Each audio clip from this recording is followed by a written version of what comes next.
आज आप लोगों ने बीच में आवर जो अवसर मिले मौको मिले कोई कारण आप लोगों ने थाई जे कि लोकसभा चुनाव है और लोकसभा चुनाव में अपने जो 56 कोमरा समाज का लोग है SC ST OBC और माइनॉरिटी लोग है वे सब लोग मिले और एक जिम्मेदारी मारे माथे डाली है कि आपने निर्दलीय तौर पर चुनाव लड़ना है। ये वास्ते वो जिम्मेदारी ने स्वीकार करते हुए मैं फॉर्म भरे हुए और फॉर्म भरे हुए आधार माथे मैं चुनाव में एक प्रत्याशी के रूप में हूँ और अपना जो निशान है वो अलमारी जो निशान है बैलेट नंबर 5 माथे है, ऊपर की 4 छोड़े 5 नंबर माथे है। तो वो निवेदन आप लोगों की करवाया हूँ कि आप लोग पैदा संख्या में वोट दे और इन टाइम एक अवसर उपलब्ध कराओ ताकि समाज में एक अवसर मिल सके। हमारे जो चुनाव लड़वार उद्देश्य है वो मैं बार बार लोगों ने समझाने की कोशिश कर रहा हूँ कि कोई भी उद्देश्य मरो नहीं है तो मैं MP बने लौट जाऊँ। ठीक है, मैं तो हमारे बारे में कई लोग जानता है सोशल मीडिया में ताराराम मैं ना टाइप करो तो अपना मिल जाए सारी चीज़।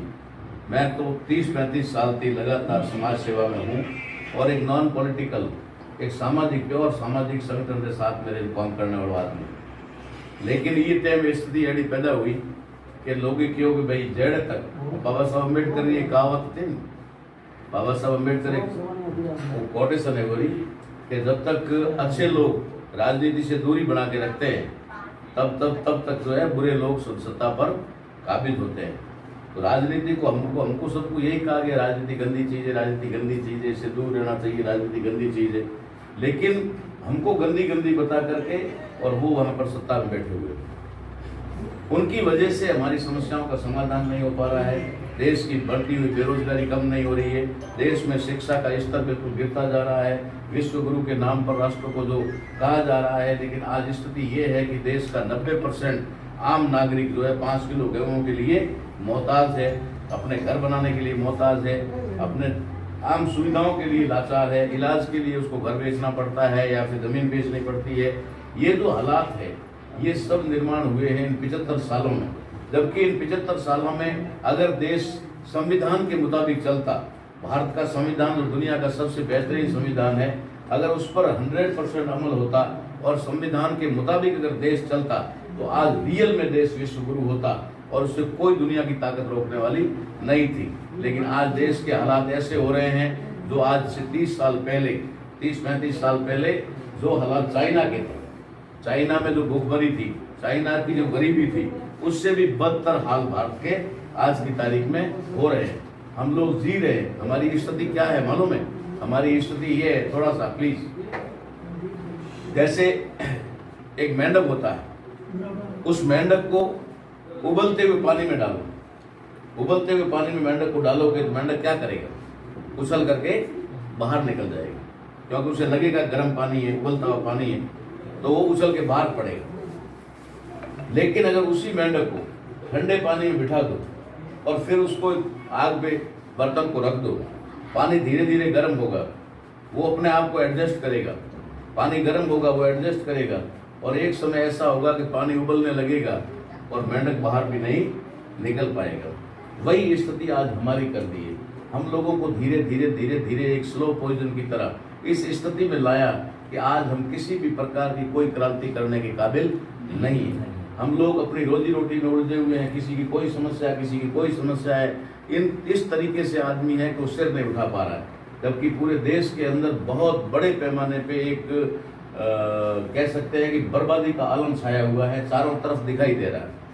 आज हमारे देश के अंदर जो हालात हो रहे हैं, उन हालातों को अगर हम देखें तो शायद दुनिया के अंदर शर्म नाम की चीज़ अगर कहीं हो या बेशर्मी की हद होती है, सिर्फ भारत में हो रही है। जहाँ हमारी माताओं बहनों को नंगा करके सड़कों पर घुमाया जाए, वो देश कभी विश्व गुरु बन सकता है क्या? जो जननी जिसने अपने को जन्म दिया है, जिसको हमने माँ कहा है, लेकिन हमारी बेटी भी वो भी माँ बनती है।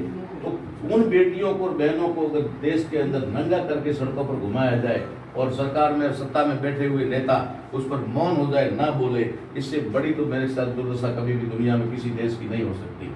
ऐसे हालात हैं कि रोजगार मांगने वाले बच्चों और स्टूडेंट्स के ऊपर, युवाओं के ऊपर डंडे बरसाए जाते हैं। लेकिन अगर कोई न्याय मांगने के लिए जाता है तो लाठी चार्ज, उसके ऊपर गैस, आंसू गैस के गोले छोड़े जाते हैं। ये आप लोग देख रहे हैं। यहाँ पर कोई राज्य सरकार का या केंद्र सरकार का मामला नहीं है, यहाँ किसी बीजेपी और कांग्रेस का मामला नहीं है।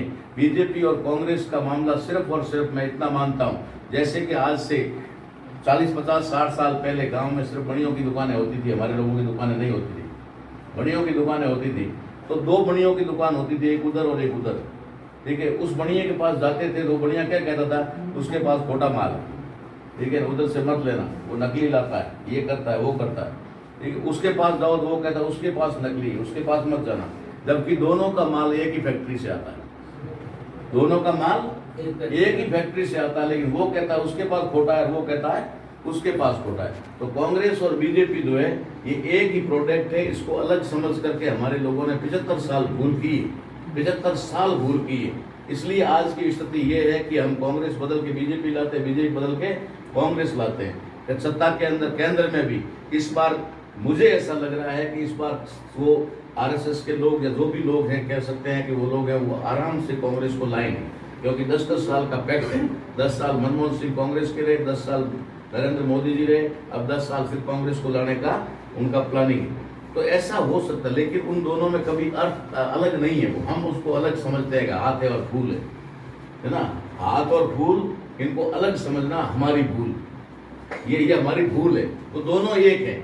वो रात को पूरा दिन प्रचार करते हैं, जनता को लड़ाते हैं, शाम को बंद कमरों में बैठ करके प्लानिंग करते हैं, तुम्हें सुबह क्या बोलना है, हमें क्या बोलना है, किस प्रकार से पब्लिक को गुमराह करना है, कैसे इन लोगों का इस्तेमाल करना है। इसलिए वरना ये 75 साल में इतने बड़े संविधान के ऊपर, इतने अच्छे संविधान के ऊपर ईमानदारी से अमल कर लेते तो आज भारत के अंदर किसी भी प्रकार की कोई समस्या नहीं रहती। मैं आपको एक छोटा सा उदाहरण दे दूं, दुनिया में सबसे छोटा देश है, छोटा राष्ट्र है, तो वो है जापान।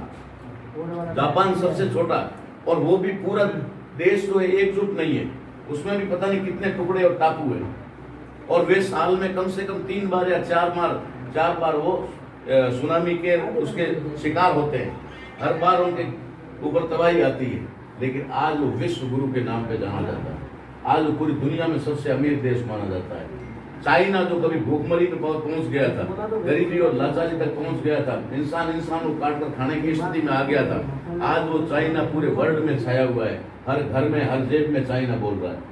तो ये क्यों नहीं हो सकता? भारत में इतना मैन पावर है, इतने युवा हैं जो आज की तारीख में बेरोजगार हैं, अगर इनको सही ढंग से काम पे लगाया जाए तो ये राष्ट्र विश्व गुरु आज भी बन सकता है। लेकिन इन युवाओं को इग्नोर करके, इनकी शक्ति को और इनकी ऊर्जा को खत्म करके, या इनकी ऊर्जा को नशे में या अपराध की तरफ डाइवर्ट करके विश्व गुरु कभी भी हम नहीं बन सकते। इसलिए मेरा निवेदन है कि मैं अकेला बाड़मेर जैसलमेर से चुनाव नहीं लड़ रहा हूँ, बाड़मेर जैसलमेर से मैं एक प्रत्याशी के रूप में हूँ, लेकिन ऐसे ही हमने 250 पूरे देश के अंदर फर्स्ट और सेकंड फेज के अंदर जो चुनाव है, इसके अंदर 250 कैंडिडेट हमने ऐसे निर्दलीय उतारे हुए हैं, जो इस देश के बारे में जानते हैं, संविधान के बारे में जानते हैं, सरकारों के बारे में जानते हैं, पब्लिक के दर्द को समझते हैं। ऐसे 250 कैंडिडेट हमने उतारे हुए हैं। अब जीत कितनों को मिलती है वो अलग बात है, लेकिन 250 हमने भी उतारे। अगले सेकंड, थर्ड और फोर्थ फेज के अंदर हम और लोगों को भी उतारेंगे, ताकि अब की बार निर्दलीय सरकार, यानी जब तक जनता के सच्चे और ईमानदार प्रतिनिधि पार्लियामेंट में नहीं जाएंगे तब तक जनता की आवाज नहीं उठेगी। पार्टियों के कैंडिडेट पार्टियों के दायरे में बंधे हुए होते हैं, पार्टियों के मैनिफेस्टो में, उनके संविधान के दायरे में रहते हैं। जितने पार्टी आदेश देती है उससे आगे वो कुछ नहीं करते, हमेशा पार्टी के ही गुलाम बनकर रहते हैं, क्योंकि अगले टाइम में फिर उनको टिकट लेना होता है। इसलिए पार्टियों के नुमाइंदे हैं, पार्टियों के जो प्रतिनिधि हैं, वो अगर जाएंगे तो आपका भला कभी नहीं करेंगे। इसलिए आपको अपना खुद प्रतिनिधि चुनना होगा, और इसी के दौरान बाड़मेर और जैसलमेर की जनता ने फैसला किया है, SC ST OBC के लोगों ने, माइनॉरिटी के लोगों ने ये फैसला किया है कि जो लोग हैं उनको रहने दीजिए, हम तो हमारा प्रतिनिधि खुद खड़ा करेंगे और चुनेंगे। इसके लिए मुझे 23 तारीख को एक समाज विशेष के लोगों ने, जिससे मैं बिलोंग करता हूँ, वहाँ से मुझे एक स्वीकृति मिली। 29 तारीख को मुझे सर्व समाज के लोगों ने, 56 कौम के लोगों ने बाड़मेर में इजाज़त दी कि आप फॉर्म भर सकते हैं। तब मैंने 2 तारीख को फॉर्म भरा, और तो 8 तारीख तक लोगों को ये इंतजार था कि बिक जाएगा, फॉर्म वापस ले लेगा, ये कर देगा, वो कर देगा। लेकिन 8 तारीख को 3 बजे के बाद जब हमें सिंबल अलॉट हुआ, तब लोगों को भरोसा हुआ कि आदमी बैठने वाला और बिकने वाला नहीं है। इसके बाद में ये सारी बात, उसी का परिणाम ये है कि आज लोग इंतजार कर रहे हैं, मैं पहुंच नहीं पा रहा हूँ। आप लोग भी इसीलिए बैठे हुए हैं कि चलो कम से कम एक व्यक्ति है जो बिक नहीं सकता, जो कभी भी झुक नहीं सकता, इसी के आधार पे आप लोग मेरे साथ में इतना दिल से दिल मिलाकर खड़े हैं। मैं आप लोगों से वादा करता हूं कि मेरी जिंदगी में मेरे तन के कपड़े बिक जाएंगे, लेकिन मैं मेरे ईमान को और अपने आप को नहीं बिकने दूंगा। मैं देश के नागरिकों के लिए, युवाओं के लिए, बेरोजगारों के लिए मैं हमेशा लड़ता रहूंगा। किसानों के लिए मैं लड़ा हूं और लड़ता रहूंगा। शायद किसानों के लिए मेरे से ज्यादा कोई नहीं लड़ा होगा। आपको अगर सर्च करना है तो सर्च करके ताराराम बहना ढूंढ सकते हैं। मेरे किसानों के ऊपर सैकड़ों वीडियो है। किसान आंदोलन में मैं वहां पर सड़कों पर सोया हूँ। मैंने 2-2 किसान संसद जयपुर में लगाई है। पिछले साल मैंने 33 जिलों में, राजस्थान के 33 जिलों में किसान का मेरा संवैधानिक अधिकार यात्रा निकाली। उसके अंदर हम लोगों ने जाकर के लोगों को अपने अधिकारों, किसान और कमेरा 2 शब्द मैंने निर्माण किए। किसान जो खेती करता है, अन्न उपजाता है, और कमेरा वर्ग जो कमा कर खाता है। जैसे सोनी जी बैठे हैं, ये अपना कमा कर खाते हैं, इनका कमेरा वर्ग है ये, ठीक है ना। नाई जो है वो बाल काटता है, कमेरा वर्ग है। दर्जी जो कपड़ा सिलता है वो कमेरा वर्ग है। गांधी जो है तेल निकालता था तो वो कमेरा वर्ग है। यानी जो कमा कर खाने वाला है उसे कमेरा वर्ग कहा जाता है। इन हरामखोरों ने उनको कमीना वर्ग कहा। क्या कहा? कमीना। अपने आम भाषा में बोलते हैं कमीन कारू। ये कमीन कारू बनाया। जो कमा कर खाने वाले लोग हैं उनको कमीन बनाया। ठीक है, इससे बड़ा तो क्या हमारे साथ धोखा हो सकता है। इसलिए मेरी आप लोगों से विनती है कि अगर आप अपने बच्चों का भविष्य सुरक्षित चाहते हो, आप चाहते हो कि हमारा राष्ट्र प्रोग्रेस करे, प्रगति करे, तो आप लोगों को इन पार्टियों से पीछा छुड़ाना होगा। और अपने अब की बार जैसे हमने कहा, मैं चाहे जीतूं चाहे हारूं, लेकिन अगले 29 में मैं दोबारा चुनाव नहीं लड़ूंगा। ये मेरा फैसला है। मैं चुनाव नहीं लड़ूंगा। मैं किसी न किसी ओबीसी के या एससी के बंदे को खड़ा करके उसका सपोर्ट करूंगा। हम हर 5 साल बाद में बदलेंगे। हम एक आदमी को वापस दोबारा नहीं करेंगे कि एक ही जाति में चलेगा। ऐसा जातिवाद या व्यक्तिवाद हम लोग नहीं लाएंगे। अगले 5 साल बाद में 29 में हम किसी ओबीसी के नाई, दर्जी, कुमार, सुनार, सुथार को खड़ा करेंगे, जिताएंगे। उसके बाद में हम लोग किसी एससी के अंदर से सांसी, मोती, मेघवाड़, जटिया, रेगर कोई भी होगा उसको खड़ा करके जिताएंगे। फिर चौथी बार में हम लोग फिर मुसलमान भाई को खड़ा करके उसको जिताएंगे। ये रियल लोकतंत्र जो हम देश में स्थापित करेंगे, उसमें सभी की बारी आएगी। जाटों की भी आएगी, राजपूतों की भी आएगी, हर कौम की बारी आएगी। वरना इस लोकतंत्र के अंदर 75 साल से ये तो कल्पना से बाहर का मामला हो गया था कि कोई दर्जी का बेटा भी एमपी बन सकता है, कोई नाई का बेटा भी एमपी बन सकता है, कोई सुथार या सुनार का बेटा एमपी बन सकता है। अभी आप एक आदमी ने सिर उठाया था, जहांगीर क्या नाम उनका, सागाराम जी, ठीक है, लेकिन उनको काट दिया गया कि नहीं, तुम्हें टिकट नहीं मिलेगा। ये समझ सकते हैं आप कि वो आपके साथ में क्या कर रहे हैं। इसलिए मेरा आप लोगों से निवेदन है कि इन पार्टियों से पीछा छुड़ा करके अपना प्रतिनिधि खुद चुनो। मैंने कई लोगों से आग्रह किया। मैंने पूरे के पूरे हर समाज से, मैंने सांगाराम जी को भी मैसेज भेजा कि भाई आप खड़े हो जाइए निर्दलीय, मैं आपके लिए कैंपेन करूंगा, मैं चुनाव लड़ूंगा, आपको क्या प्रचार करूंगा, आप खड़े होइए। लेकिन उनका इतना हिम्मत नहीं थी, शायद जिगर नहीं था कि वो नहीं कर पाए। तो नेक्स्ट टाइम में हम किसी को अवसर देंगे। यही सच्चा लोकतंत्र है। हम लोकतंत्र को जिंदा रखना चाहते हैं। इसके अंदर आप युवा वर्ग और जो भी बूढ़े बुजुर्ग हैं वो साथ सहयोग करेंगे, ऐसी उम्मीद और आशा के साथ मैं आपसे विनती करता हूं कि चुनाव आयोग ने जो मुझे अलमारी का चुनाव चिन्ह अलॉट किया है और उसके साथ बैलेट नंबर 5 पर मेरा नाम और निशान है, वहां पर आप बटन दबा करके और अपने लोकतंत्र को और संविधान को बचाने का काम करेंगे। यही के साथ